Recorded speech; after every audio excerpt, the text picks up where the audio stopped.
स्त्री बुक का आज का चैप्टर है असली माँ कैसी।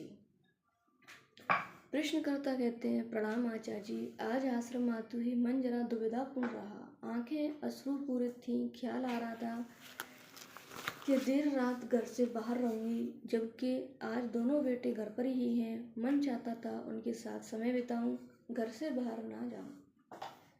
आचार्य प्रधान जी कहते हैं, जो आप अपने आप को मानते हैं उसी के अनुसार आपको विचार आते हैं। जो आप अपने आप को मानते हैं उसी के अनुसार आपके लिए क्या अच्छा है क्या बुरा ये आप निर्धारित कर लेते हैं। और जो आप अपने आप को मानते हैं उसी के अनुसार आपके कर्तव्य तय हो जाते हैं। ठीक है, उन्हें को आप 50 अलग अलग चीज़ें हो सकते हैं। उन्हें को आपकी न जाने कितनी भांति भांति की पहचानें हो सकती हैं, और हर पहचान के अनुसार हमने कहाँ विचार आ जाएंगे, अच्छे बुरे सही गलत का ख्याल पैदा हो जाएगा, भावना उठने लगेंगी, कर्तव्य और कर्म निश्चित हो जाएंगे। और हमने कहा कि बहुत सारी विभिन्न पहचानें हो सकती हैं आपकी। तो विचार तो बाद की बात है, विचार तो आपकी पहचान की छाया है। जो आपने अपनी पहचान बनाई उसी के अनुसार आपको विचार आ गए, और जो विचार आ गए उसी के अनुसार आगे आपके कर्म भी हो जाएंगे, है ना। तो आपने अपने विचारों की बात कही है कि आज जब सत्संग के लिए आ रही थी तो विचार उठ रहा था कि घर पर ही रहूं, दोनों बेटे घर पर हैं और रात का समय है, मैं क्यों बाहर जा रही हूँ। विचार सही या गलत होते ही नहीं। विचार तो हमने कहा कि जो आपने चुनी है पहचान उसी की छाया भर है। विचार तो बड़ी मजबूत चीज़ है। आपने एक बार निश्चित कर लिया कि आप अमुक नाम रखती हैं, तब उसके बाद उस अमुक नाम की पूंछ की तरह विचार पीछे पीछे चले ही आएंगे। विचार तो बड़े मजबूर है। कैसे कहूँ कि आपको जो आज ख्याल आ रहे थे यहाँ आते वक्त, वो सही थे कि गलत थे। ख्याल तो बिल्कुल ठीक थे। किसके लिए ठीक थे?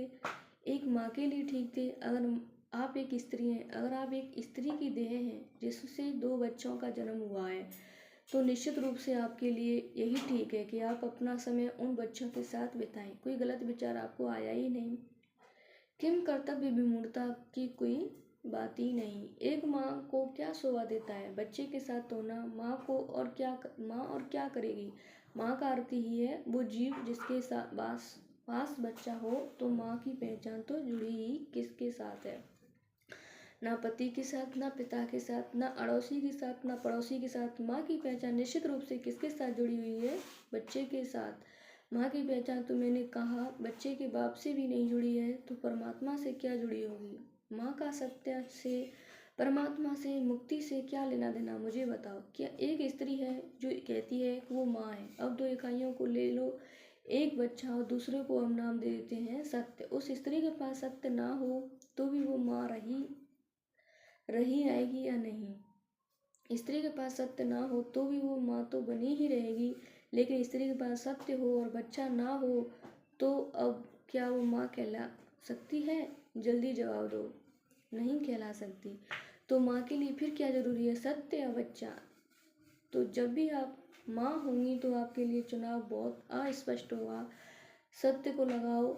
आग बच्चा किधर है मेरा? आओ बच्चा किधर है मेरा? बच्चा चाहिए। क्योंकि बिना सत्य के भी आप माँ बनी रहेंगी। कोई आक्षेप नहीं करेगा, कोई आपत्ति नहीं करेगा, कोई नहीं कहेगा कि तुम्हारे पास ना सत्य है, ना मुक्ति है, ना बोध है, ना भक्ति है, तुम कैसी माँ हो? माँ होने के लिए ना सत्य चाहिए, ना बोध चाहिए, ना भक्ति चाहिए, अपनी देह चाहिए और बच्चा चाहिए। तो जब आप एक तय ही कर ले कि आप माँ हैं, तो उसके बाद विचारों की भी बहुत ज़रूरत नहीं। फिर तो निर्णय हो गया कि फिर तो मामला साफ है। ना सत्संग, ना बोध, ना भक्ति, बच्चे हैं। और आप ये निर्णय बिल्कुल कर सकती हैं कि आप माँ हैं। आप ये तय कर लें कि आप माँ ही हैं, तो किसी को अधिकार नहीं कि आपके निर्णय को गलत ठहराने का। जीव को अस्तित्व में पूरी स्वतंत्रता है।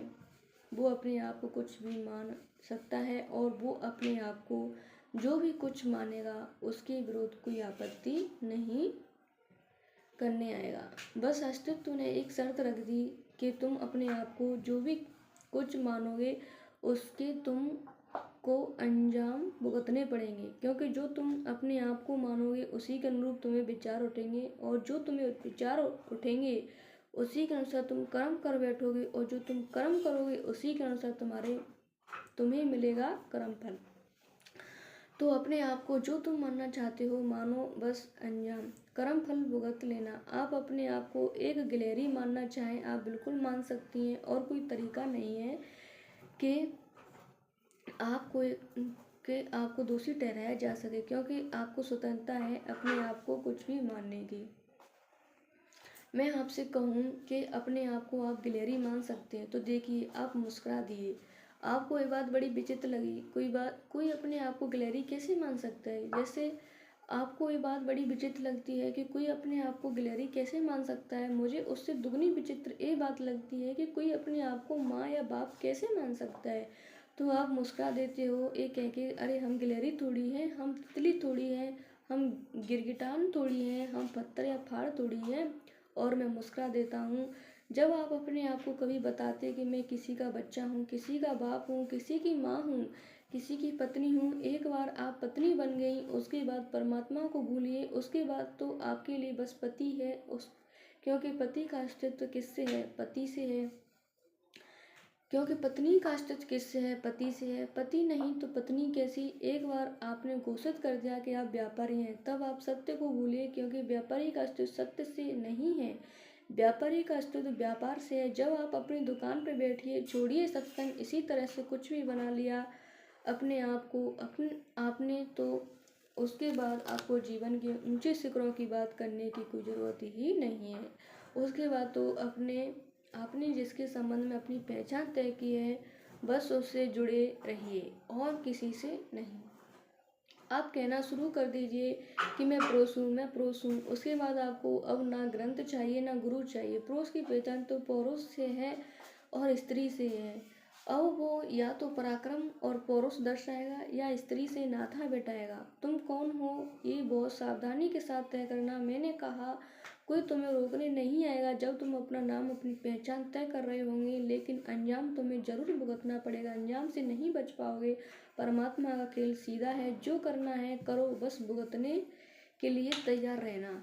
माँ बन करके आपको सुकून मिलता हो तो आप सबको छोड़ छाड़ करके सिर्फ माँ ही बन जाए, क्योंकि मकसद ना सत्संग है ना अध्यात्म, मकसद सुकून है। सुकून अगर आपको माँ तत्व से ही मिलता है तो मैं कहूँगा आप 2 नहीं 20 बच्चे पैदा करें, क्योंकि सुकून के लिए, शांति के लिए जो भी किया जाए वही शुभ है, वही सही है। अगर कोई स्त्री कहे कि माँ बनकर उसको चैन मिल जाएगा, उसके भीतर की तपन शांत हो जाएगी, उसके भटकते मन को ठिकाना मिल जाएगा, तो मैं कहूँगा कि तू बाकी सब कुछ छोड़ दे। ना मुझे ज्ञान चाहिए, ना मुझे तीर्थ चाहिए, ना तुझे कुछ गुरु चाहिए, तुझे तो सिर्फ बच्चे की तरफ जाना चाहिए। माँ बनने में अगर एक ताकत होती कि वो किसी स्त्री को पूर्णता दे देता, मातृत्व तो अगर किसी स्त्री को पूर्णता दे पाता, तो मैं कहता किसी स्त्री को और कुछ करना ही नहीं चाहिए। उसे सिर्फ और सिर्फ माँ बनना चाहिए और मातृत्व पे गौर करना चाहिए। काश कि ऐसा हो पाता। हमारे देखे तो ऐसा नहीं हो सकता। व्यापार में ताकत होती है, कोई व्यापारी को समाधिष्ट कर देता तो हम व्यापारियों से कहते कि तुम हटाओ बाकी इधर उधर की बातें, क्या आत्मा कौन परमात्मा, तुम व्यापार में डूब जाओ। ये व्यापार ही तुम्हें भवसागर के पार लगा देगा। व्यापारियों को मैं सत्संग में घुसने नहीं देता। मैं बोलता तुम यहाँ कर क्या रहे हो, तुम्हारा मंदिर तो दुकान है, जाओ दुकान जाओ, सीधे वहीं से समाधि लगेगी। पर ऐसा होता देखा नहीं गया कि दुकान से समाधि लग जाए, कि व्यापार भवसागर के पार पहुंचा दे, ऐसा देखा नहीं गया। माँ और बाप तो पशु भी बनते हैं ना, और माँ बनने के बाद भी पशु तो पशु ही रह गए। कोई नहीं पशु है तो प्रजनन नहीं करता, कोई नहीं पशु है तो प्रजनन नहीं करता। प्रजनन से अगर जीवन में फूल खिल जाते, प्रजनन से अगर जीवन में चांद सितारे उतर आते, तो फिर तो बहुत आसान था। एक ही काम फिर करना है, ऐसा होता नहीं है। अपनी वास्तविक पहचान को ढूंढो, इसलिए नहीं कि तुम्हें वास्तविक पहचान ढूंढ करके शांति मिल जाएगी। अपनी वास्तविक पहचान को ढूंढो इसलिए क्योंकि वो तुम्हारी वास्तविक पहचान है, वही अशांत है। मैं कह नहीं रहा कि तुम्हारी वास्तविक पहचान ये है कि तुम आत्मा इत्यादि हो। तुम्हारी वास्तविक पहचान है कि तुम एक तड़पती हुई चेतना हो, ना माँ हो, ना मामा हो, ना मौसा हो। ये बेकार के दर दर के नाम तुम चिपका के घूम रहे हो, इनसे कुछ मिलना नहीं है। तुम कौन हो, एक गौर से देखो। वही पे तकलीफ है तुम्हारी, वहीं पे तुम्हारा दर्द बैठा हुआ है। जब वो बन जाओगे तो ये भी जान जाओगे कि तुम्हारी तकलीफ का इलाज क्या है। अगर एक शुद्ध अतृप्त प्यासी तड़प हो तुम, तो क्या करोगे? दुकान पे बैठ के कि मैदान में दौड़ लगा के, बच्चे पैदा करके? फिर से तुम्हें कुछ और चाहिए ना। अपनी असली तकलीफ को जानो, तभी इलाज हो पाएगा।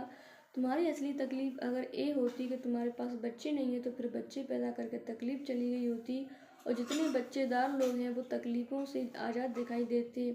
जब तक तुम्हारे पास बच्चे नहीं होते तब तक तुमको यही लगता है कि तुम्हारी असली तकलीफ यही है कि तुम्हारे पास बच्चे नहीं है। जिनके पास बच्चे नहीं हैं उनके पास जाकर देखो, वो कहेंगे और सब कुछ दिया ऊपर वाले ने, कोई कमी ही नहीं छोड़ी है। रहमत है, बरकत है, बस आंगन में किलकारियाँ नहीं दी।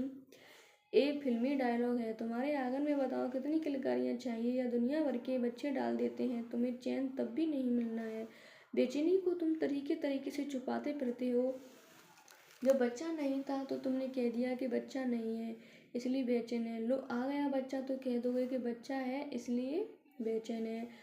जब 4 बच्चे हो जाएंगे तो कहेंगे अब 4 हैं इसलिए बेचैन है। 4 नहीं हुए, 2 ही हुए तो कहेंगे अब बच्चे बड़े हो रहे हैं इसलिए बेचैन है। तुम बेचैन रहने का कोई ना कोई बहाना ढूंढ लोगे। बेचैनी की वास्तविक वजह है दूसरी, पर तुम बताओगे एक ही बेचैनी इसलिए है क्योंकि रुपया कम, प्रतिष्ठा कम, बच्चे कम, या कोई भी और झूठी बात।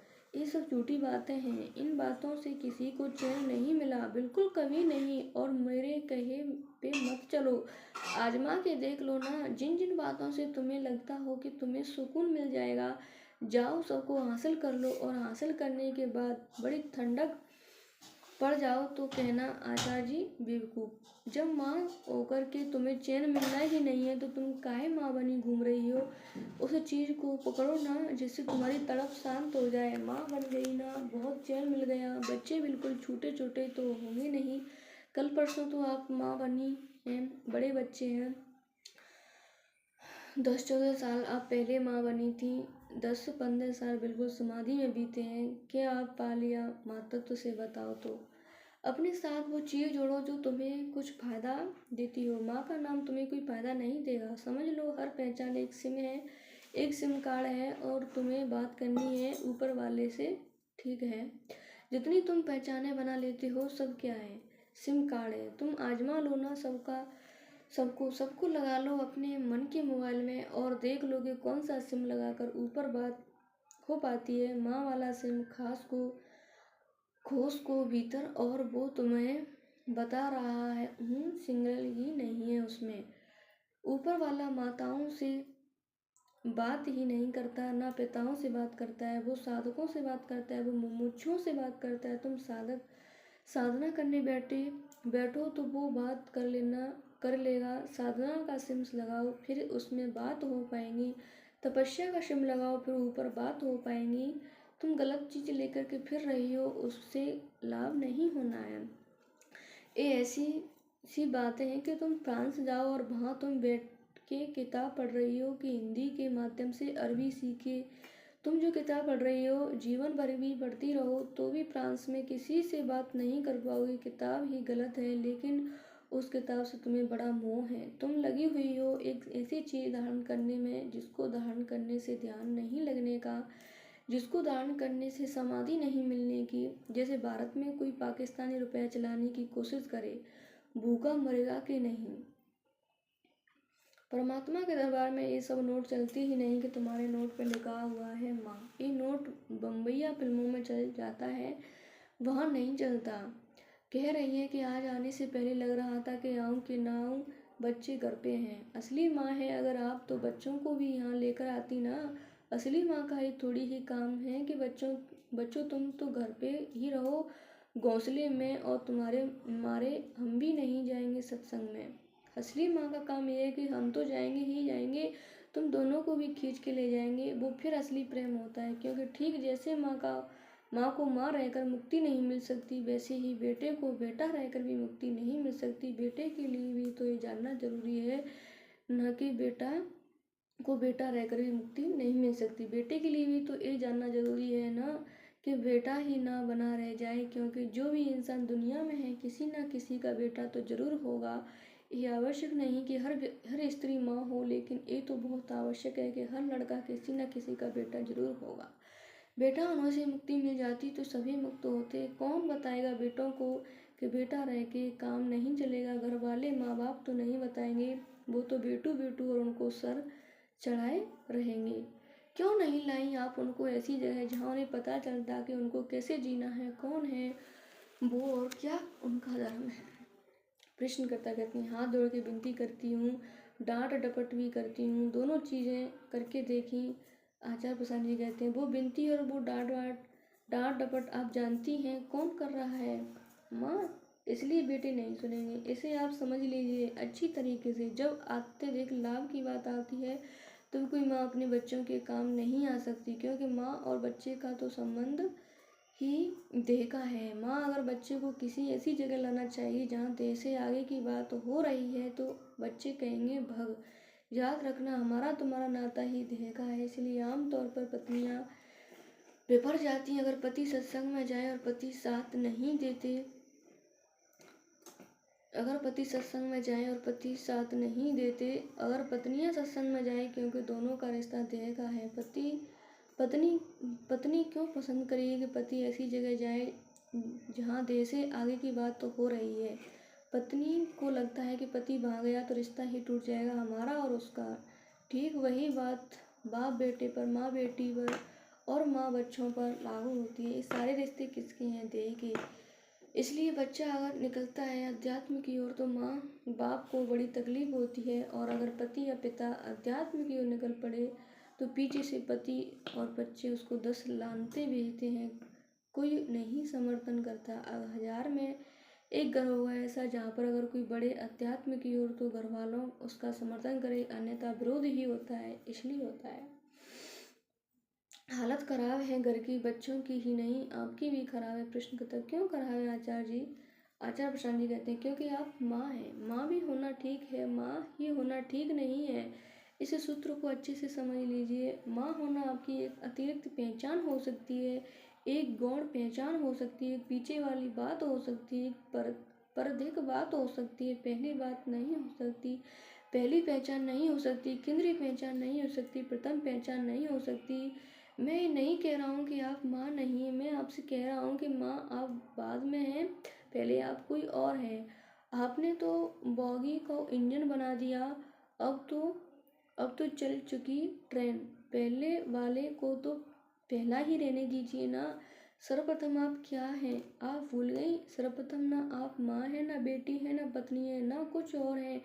सर्वप्रथम आप क्या हैं याद रखिए। उसके बाद जैसे ट्रेन में बहुत डब्बे लगे होते हैं, तमाम आपको ऊंचली पहचाने हैं। उसके बाद आप फलानी आयु की भी हैं, फलाने देश की भी हैं, फलाने धर्म की भी हैं, फलानी आय की हैं। आपके बाद आपकी अतीत के तमाम अनुभव हैं, आपकी जाती है 50 बातें, आपकी विचारधाराएं हैं, तो वो सब आपकी पहचान है। पर वो मैंने कहाँ पुचल्ली पहचान है, पहली को भूल गए। जब मैं कह रहा हूँ पहले को याद रखो तो मेरा मतलब ये नहीं कि खाली इंजन दौड़ा दो, डिब्बे भी होंगे ही होंगे। उसमें पीछे वाली पहचाने को काट देने को नहीं कह रहा हूँ कि तुम गए और इंजन से सारे डिब्बे काट दिए और कहा अब बस हम एक अपरित चेतना मात्र हैं और बाकी हमारी कोई पहचान ही नहीं है। नहीं, तुम देह भी हो। अगर देह नहीं हो तो पानी काहे पीते हो, खाना काहे खाते हो? तुम बाकी सब चीज़ें भी हो, अतिरिक्त रूप से हो, एडिशनली हो। उसकी बात मत बना लो। अगला चैप्टर चलेगा, माँ का अर्थ जानो और स्वयं को पहचानो।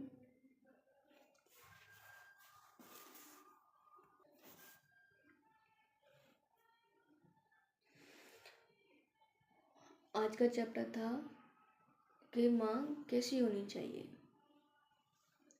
एक माँ का कर्तव्य, यदि कोई स्त्री अपने आप को एक बेटी, एक बहू, एक पत्नी और एक माँ मानती है, अपनी पहचान को ही मानती है, तो उसका कर्तव्य उसी के अनुसार, उसी की पहचान के अनुसार और उसका विचार उसी के अनुसार होता है। लेकिन जब कोई स्त्री, जब कोई पत्नी, जब कोई माँ अपनी पहचान बनाती है, तो उसी के अनुसार उसके विचार आते हैं। यदि हमने एक स्त्री ने अपनी पहचान माँ बना ली, तो उसका कर्तव्य क्या है, माँ का कर्तव्य क्या होता है, वो कर्तव्य निभाना पड़ेगा। लेकिन जो उसकी वास्तविक पहचान है वो उसको भूल जाती है, क्योंकि वो उसको द्वितीय स्थान पर रख देती है और प्रथम स्थान पर एक माँ का रूप ले लेती है। तो अपनी पहचान को प्रथम स्थान पर रखो, वास्तविकता पहचान क्या है उसको पहचानो। और ये सब न समझो रेलगाड़ी के डिब्बे हैं। एक इंजन होता है रेलगाड़ी का, वो पूरी ट्रेन को चलाता है, उसमें यात्री भी बैठे रहते हैं। तो उसका मुख्य कार्य क्या है, उसको संचालन करना, उसको सही रास्ते पर ले जाना। लेकिन बिना इंजन की रेल हो तो क्या वो वास्तविक स्थान पर पहुंच सकती है? नहीं पहुंच सकती। इसलिए पहली पहचान उसका रेल का इंजन होना चाहिए। यदि रेल का इंजन नहीं है तो वो रेल भी नहीं है और यात्री अपने वास्तविक स्थान पर नहीं पहुंचेंगे। इसलिए जो कोई भी इस दुनिया में स्त्री या पुरुष कोई भी है, तो उसका एक वास्तविक पहचान होती है। उस वास्तविक पहचान के बिना उसके जो जो अन्य काम हैं, जो अन्य कर्तव्य हैं, वो एक बिना इंजन के रेल के हैं। यानी पहली वास्तविकता पहचान होनी चाहिए, उसी के अनुसार उसके अन्य कर्तव्य, अन्य कार्य और उसके इन सही प्रकार से चल पाते हैं। इसलिए पहले अपनी एक वास्तविक पहचान को पहचानो और उसी पर लग जाओ और उसी को अपना कर्तव्य, उद्देश्य बनाइए और लग जाइए।